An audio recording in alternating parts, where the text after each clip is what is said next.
Hello, everybody. Kelsey Komorowski here, founder of Como. Today, we are extremely fortunate. We have on with us one of our absolute rock star moms who's graciously agreed to share her story. This is Diane with us today, and I know that her story and the experiences that her and her son Chris went through will resonate with a lot of you. So, Diane, first and foremost, thank you so much for coming on. Thank you so much for having me. Wonderful. And we've also got on Nicole, who is one of our student success specialists who has been working with Chris. So she's on also just to share some context and help illuminate Chris's and Diane's journey. So Diane, let's I'm going to pass this right back to you kind of off the bat here. If you can actually just tell us a bit of background about Chris's experiences with school and essentially, the last year or two, what was that like for you? What was the day-to-day, week-to-week with school like for you and Chris? Okay. First, I want to thank you so much, Kelsey, for helping us with Christopher. He has gotten so much better with school, and he has blossomed. And I have my boy back, and I owe you and Nicole that. He's. I can't even put into words how much I appreciate everything, and this course has done for us. Thank you.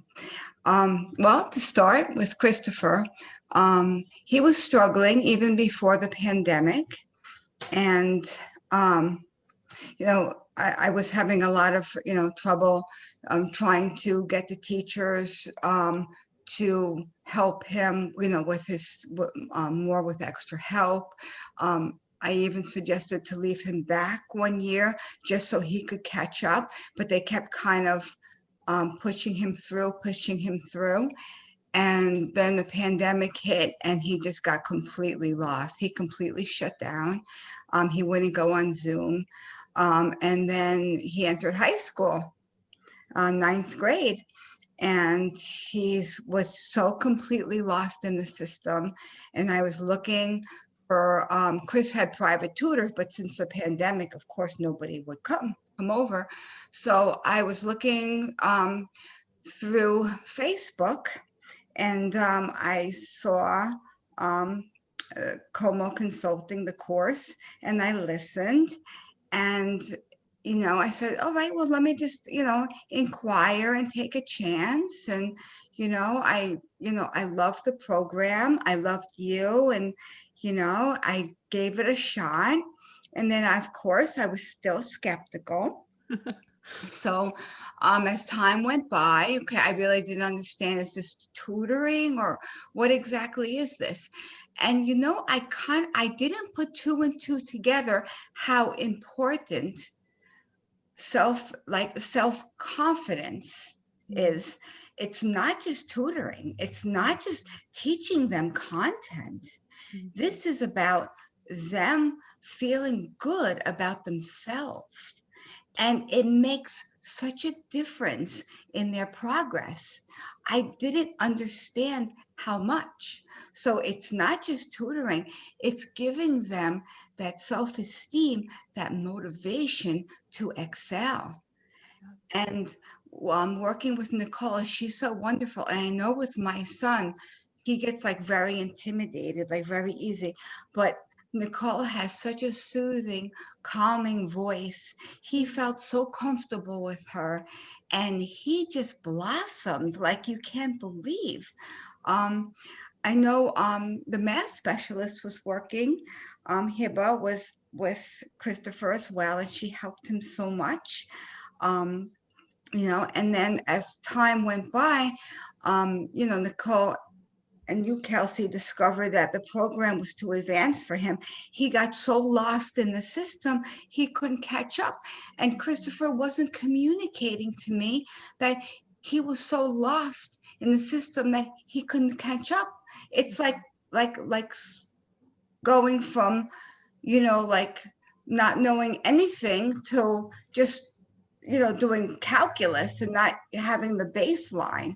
And So Diana, actually, I want to pause there because I think that's so important, and that so many families experience that, they're either behind or, like you said, lost in the system, especially when COVID hit and everything went online, and it's so much harder to grasp of like where they actually at, what do they know versus not know. So for you guys, what was like, did you know off the bat from when he started grade 9 that he was behind, that he was lost? Or is this something that you came to learn later on? Like, what were essentially the signs for you of being like, this is a serious problem? How did that present to you? Well, I knew that he was behind, but I did not realize that he was so completely lost that he couldn't begin. I thought he wasn't doing his work because he didn't care. That was not the case at all. He does care. He did care, but I just thought, he was just didn't care at all.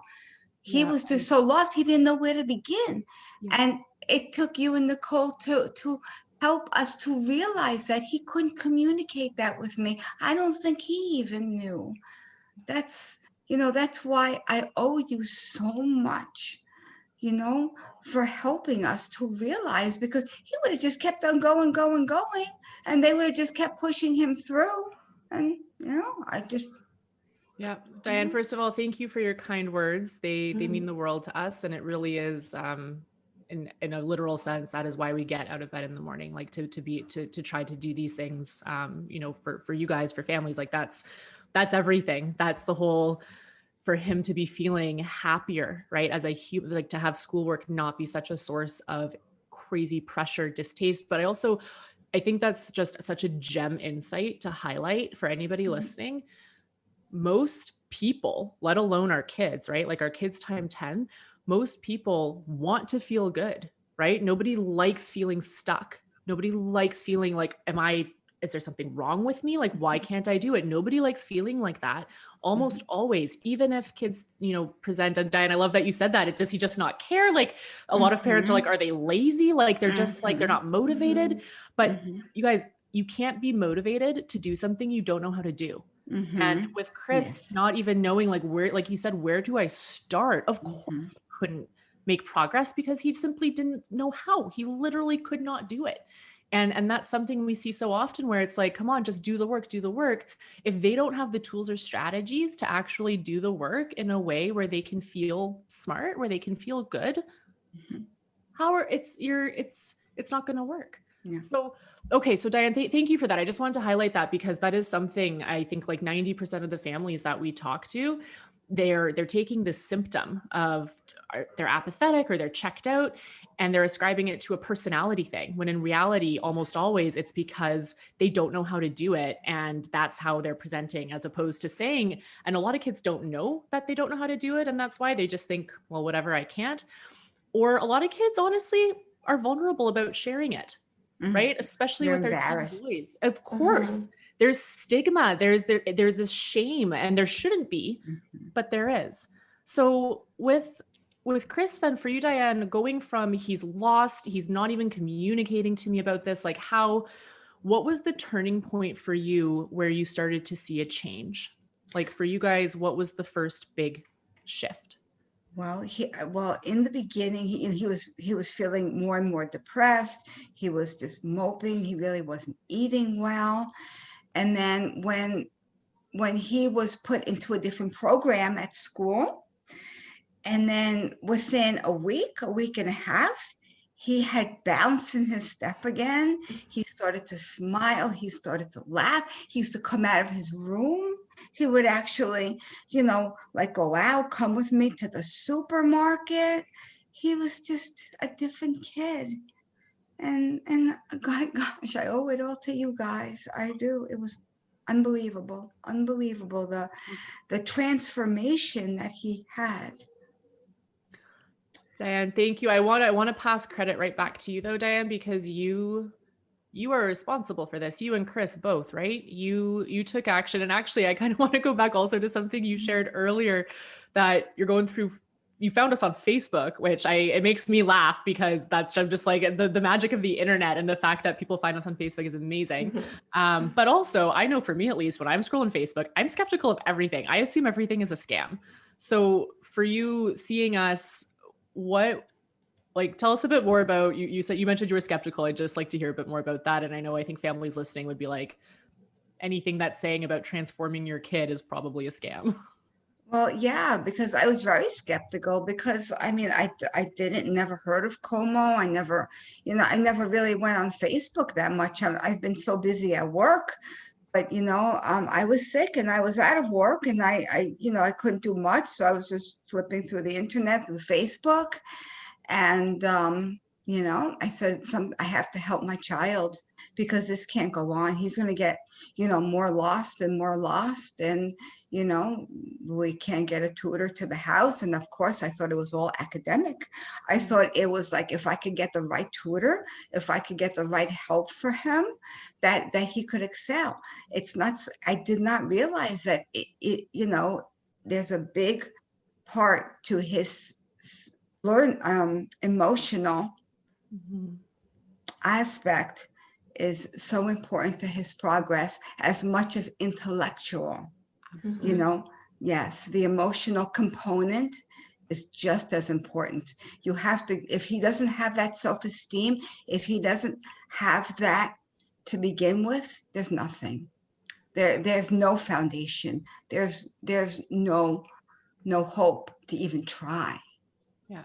And that shift, from, student doing school Mhm. to know who, like Chris, as a person, as an autonomous human, as a learner, as a Mhm. thinker, as a Mhm. communicator, as a person who feels, like, all of those things shape his relationship with school, right? And inform how he sees himself as a student. So, and that's actually something too to highlight, Diane, that's interesting. You've mentioned tutors and traditional tutoring.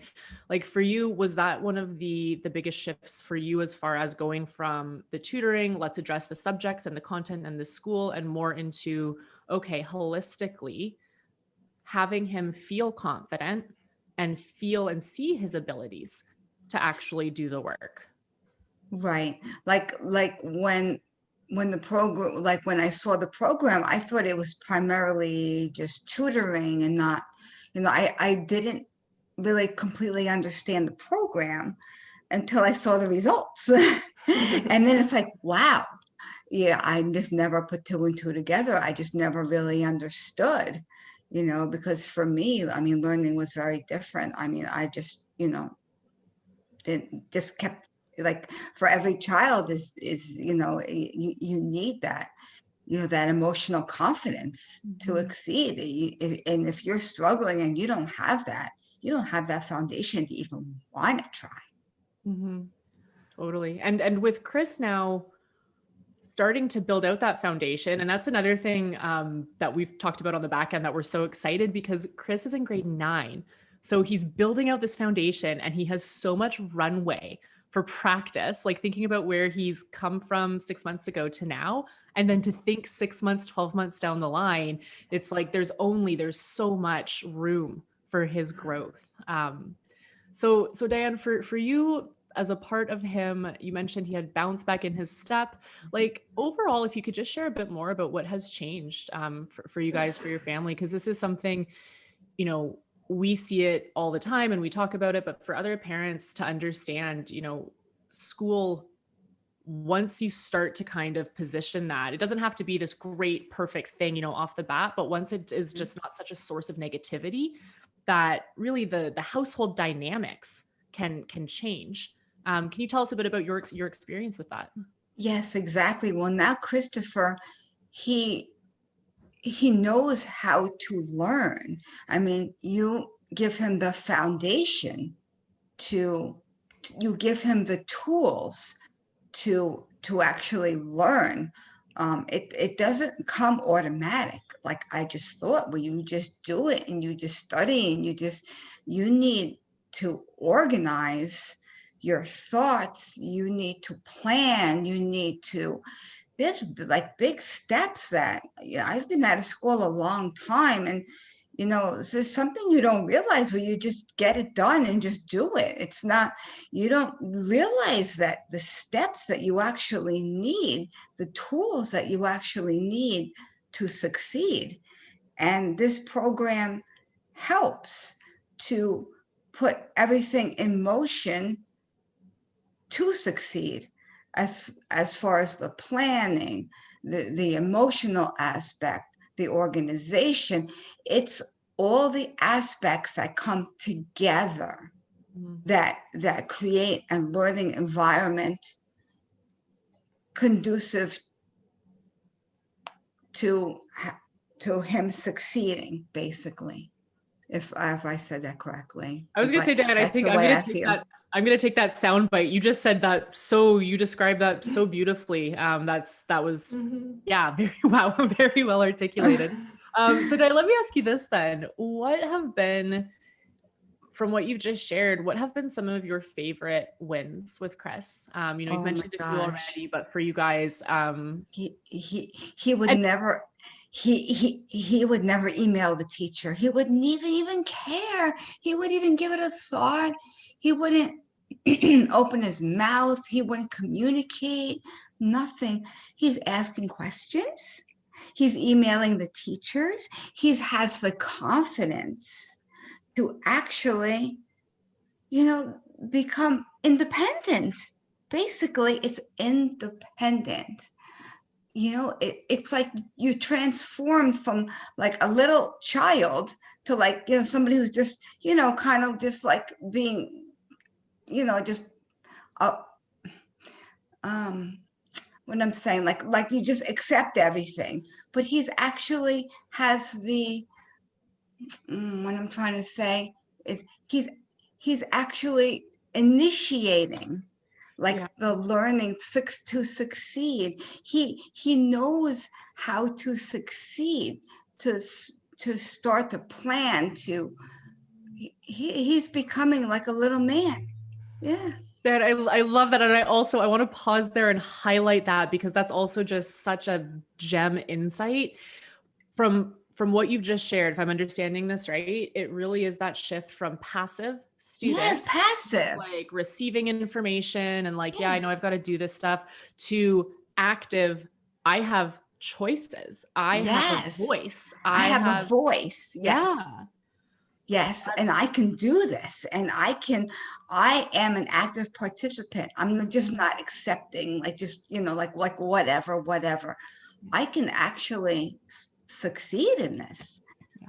with the tools and the confidence, and it's just everything that comes together. It's just like, especially when you're a mom and you're not really, and you have your own career, your own life, you're almost like disconnected. Like, you just, well, just get it done, just get good grades, just study and you'll be fine. Oh no, there's a lot more to it. There's a lot more to it. Stuff you don't even realize that the child is feeling, that then they don't even communicate. Yeah. And I think, I don't know, maybe it's mine, but boys sometimes don't communicate as well as the girls. I But promise not. you, it's not just yours. Diane, most other parents listening will be like, yeah. Yeah, but yeah, so I just, I don't know. I just have one boy, so I can't compare, but this is what I hear from other moms and, other people. And I don't have a teaching background. I don't even know, anything about teaching. So I have no idea how to help my son until I saw the program. And then I say, I have to do something because my son is going to wind up homeless on the streets. And that's my biggest fear, or worse. So I have to help him now before it's too late, because once it's too late, then I won't be able to help him. And maybe, I can't even think of the alternative. So I have to help my son now before it's a downhill spiral. Totally. And And that's why I Diane, gave it a shot. Uh-huh. did you, if I can ask, did you feel, just as far as the last few years, like, had school always been a severe struggle for Chris, or was it really what you're nodding? Okay. Yes, from day one, it's always been a struggle. And he's, he has an IEP. And, he's been in special programs, but since the pandemic, he's gotten so lost, so terribly lost, where he And was barely keeping up. And then it was just like total, I don't even know what I'm doing at this point. Okay. So a lot of years of struggle, and then the pandemic, the closures, everything just exacerbated it. And actually this is, I want to highlight this, and Diane, I hope this is okay with you, because Nicole and I were really geeking out about this, like excitedly when it happened, because when Chris first started with us, he was very quiet, right? There was a very, very resistance to participating, which is super normal because of all of the things, Diane, that you just shared, right? Like where is there's no confidence. What am I doing? Like there's just self-doubt, like all of these things. To go from that to the other week, he's not just doing his work and all of that with respect to the school pieces of it, more and more, but even with Nicole. And Nicole, I know that was one of your favorite ones with Chris, where you're like, oh, how are you doing? He's like, I'm good. How are you? And he started like asking you these things, which he had never done. Never does, never.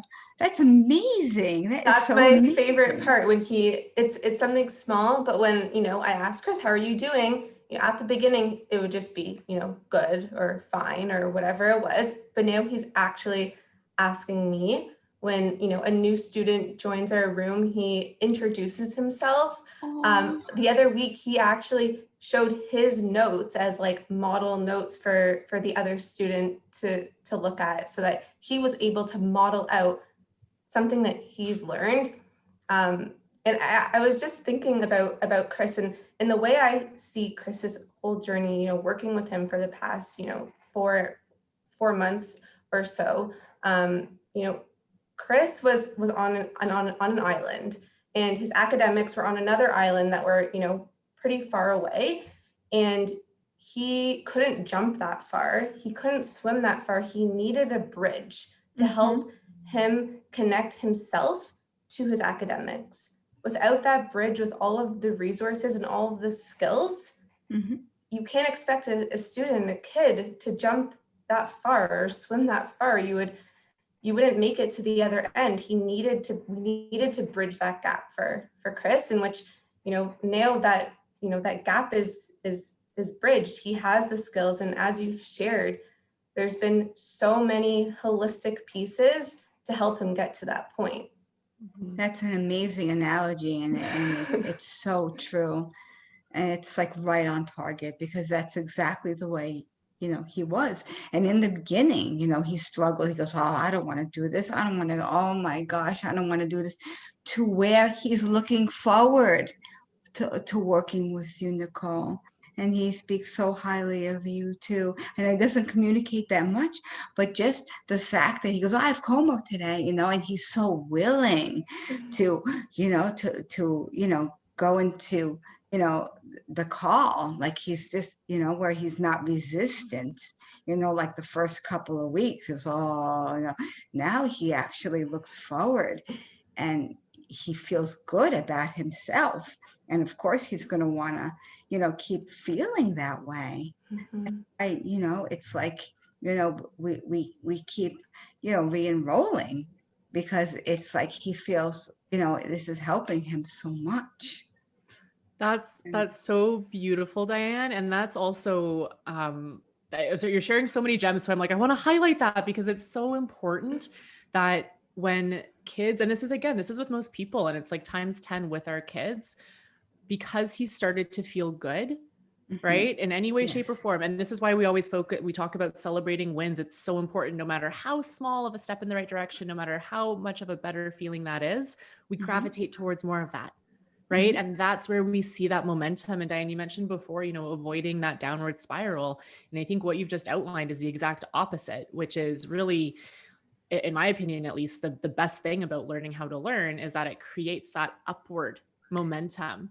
Exactly. Where better feelings and more insights and more confidence that comes the more you learn how to learn, which Chris is in the throes of. Exactly. He wants to continue that. He wants to continue climbing the tree and not falling. Yes, totally. You guys are killing it with the analogies today, by the way. Yeah, totally. Thank you for that, Diane. And Diane, I am aware of our time. I promise we're almost about done here, but I just want to also two final questions. Nicole, first one is actually back to you, because you've also been, witnessing Chris's journey and his growth.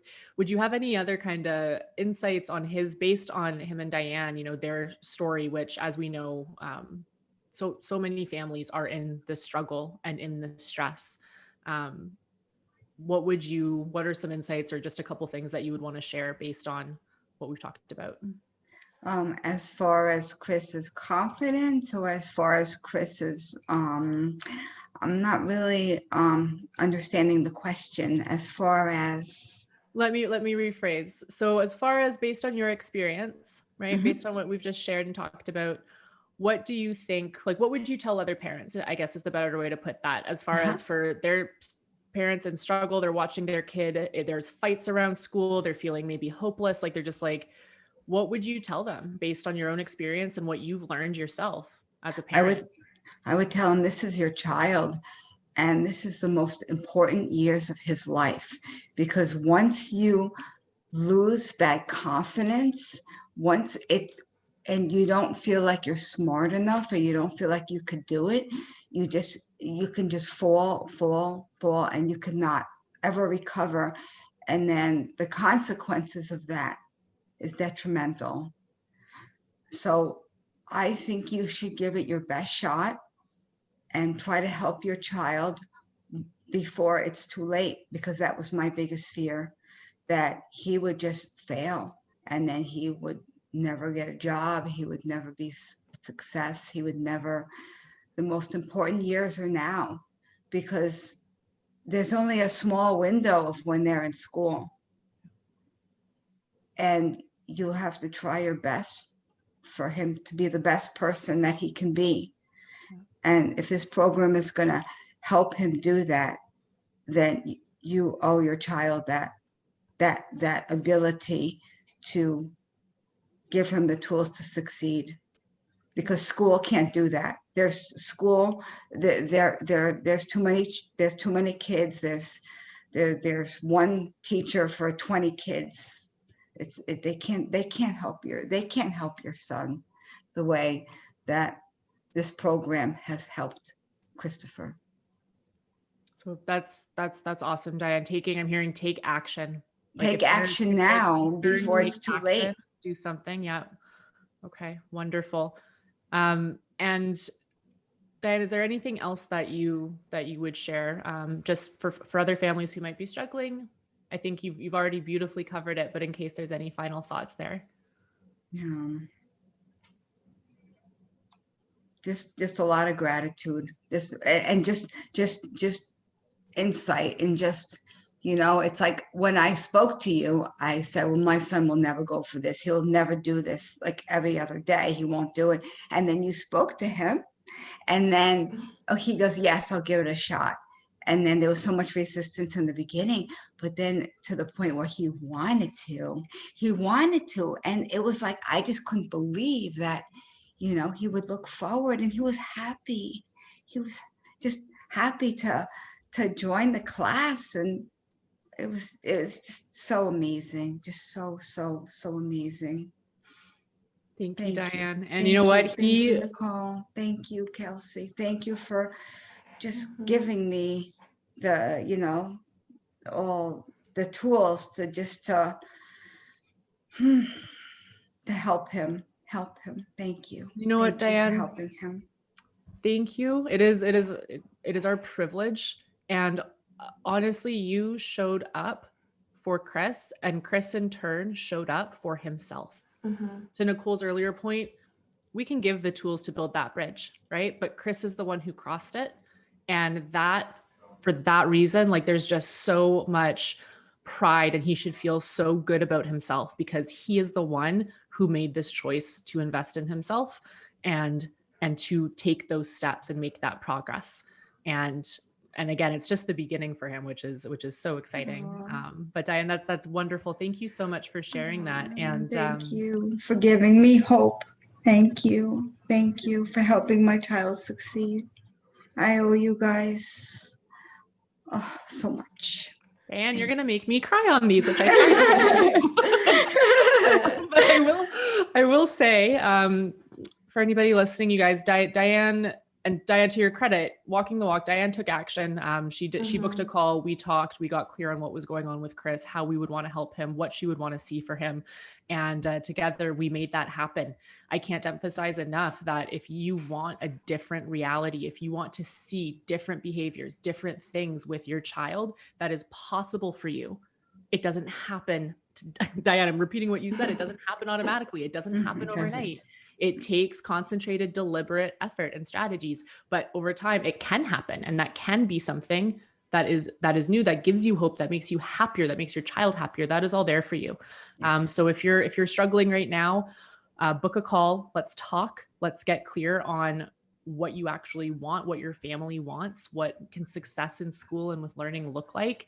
There's going to be a link in the video that you can click on.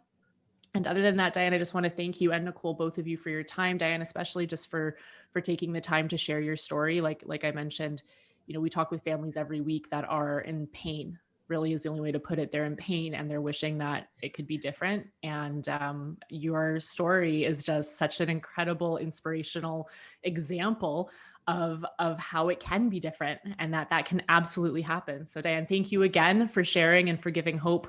We really appreciate it. And for everyone else, Nicole, again, thank you. And you guys will catch you on the next interview. Thank you both. You guys are amazing. Thank you so much, Diane. We really appreciate it. Thank you. Talk to you soon.